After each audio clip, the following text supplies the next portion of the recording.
মাছাটা দিচ্ছেন বা এত নিচু করে কেন দেওয়া হয় মাছাটা? তো মোটামুটি কিন্তু গাছ তার বড় হয়ে যাচ্ছে, প্রায় 1 মাসেরও অধিক হয়ে গিয়েছে।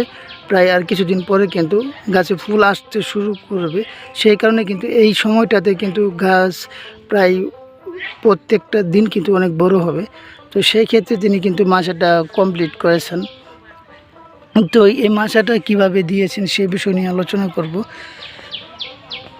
তো প্রথমত তিনি মাচার উচ্চতা দিয়েছেন প্রায় 2 ফুটের একটু বেশি।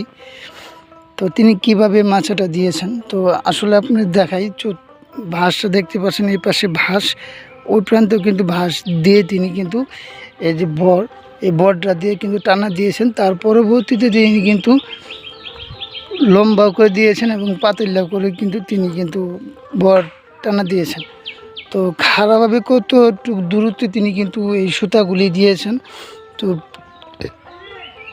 প্রায় 8 ইঞ্চি 7 ইঞ্চি দূরত্বে কিন্তু একটার পর একটা দিয়েছেন। পাতাল্লা কিন্তু প্রায় 1 ফুটের একটু কম করে দিয়েছেন। পাতাল্লা 1 ফুটের একটু কম করে দিয়েছেন। আর এই মাছটা তৈরি করতে তার প্রায় 100 টাকার থেকেও কম টাকা ব্যয় হয়েছে আমি মনে করি।